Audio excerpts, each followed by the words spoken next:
Hello, my Ravens. As you can see, I'm doing another one of these videos where it's just me and my face.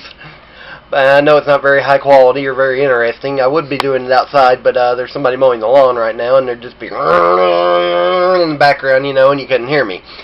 But today we're going to discuss my theory on how Elvis was an extraterrestrial.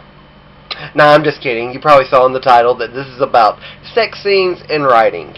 And it'll probably get 1 million views because the word sex is in it. But this is just a natural part of writing. Whenever you write in writing, you have a relationship between two people that grows. And eventually you're going to have a love scene. And although many times these are far from love scenes, I've read in many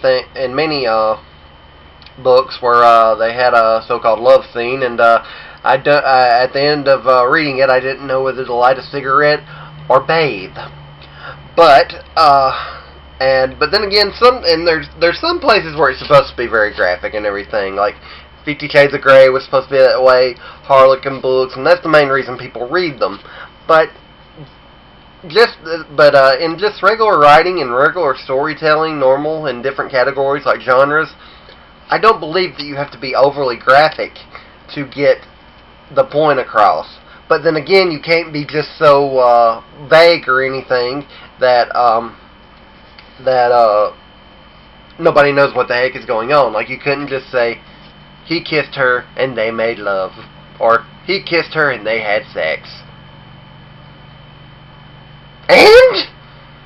But like I'm saying, it's like most everything you have to have a middle ground. I think there's a middle ground you can have.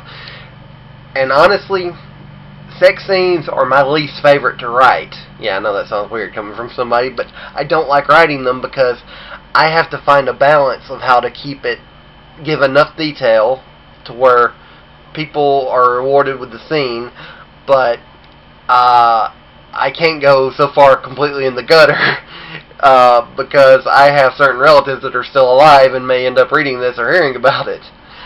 But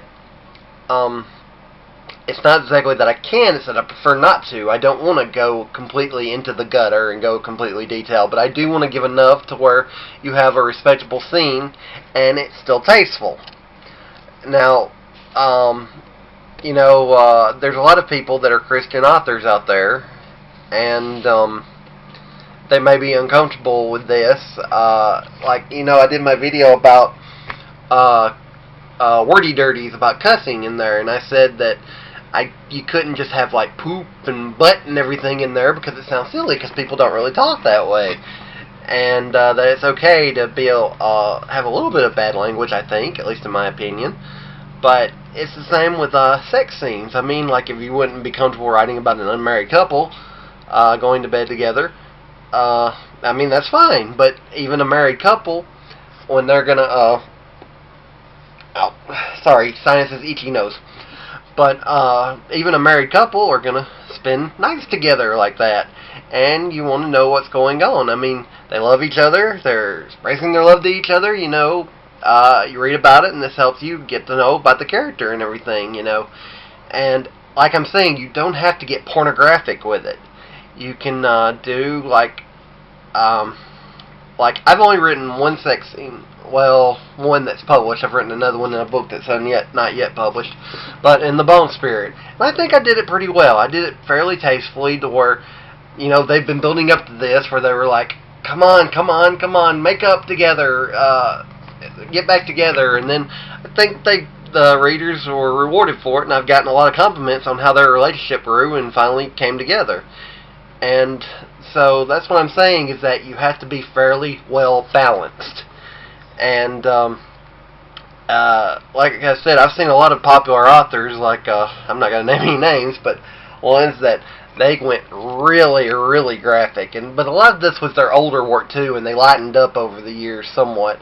It seems like you don't see quite as much graphic, at least not to me, in newer books that are just regular storytelling. A lot of times the author's older work, or they were just trying to get noticed, I think, and then once they get a little more up in popularity, they kind of tone it down a little bit.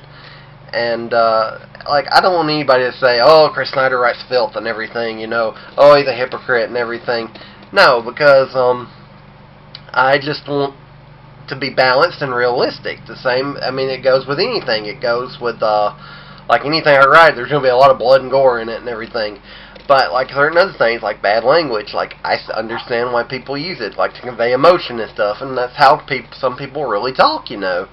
And, you don't, like, you can't just say, he cursed, he cursed, he cursed. I mean, that's just repetitive to me. And, I mean, the same with love or sex scenes, whatever you want to call it.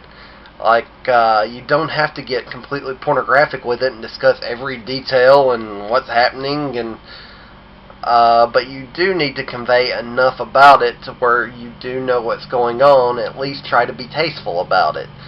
If that's what you want to be, is tasteful. There's some people that don't want to be tasteful, like I'm talking about. They're just in it to write the sex scenes and stuff. But as far as I'm concerned, and as far as a lot of people may be concerned, that's what I'm saying. You basically need middle ground, and just enough to be tasteful and get your point across and let people know what's going on, instead of just saying, they did it. The end. You know, I mean, you just kind of cut people off there, and they're like, what? But, I guess that's really all I want to discuss in this video, and I'll try to get back to some more. I think I'm soon, before too long, I'll probably have another Buster's book review, and I'll try to get some more videos up. I think it's been about a week since I did one of these, and maybe this one's a little bit less depressing than some of them have been. But, I guess that'll do it for this one, and like I say, always say, like this video, subscribe to YouTube, and follow me on Twitter at ChrisSnyder83. Get all my books on Amazon, Nook, or Kindle, and I guess that's it. And happy reading.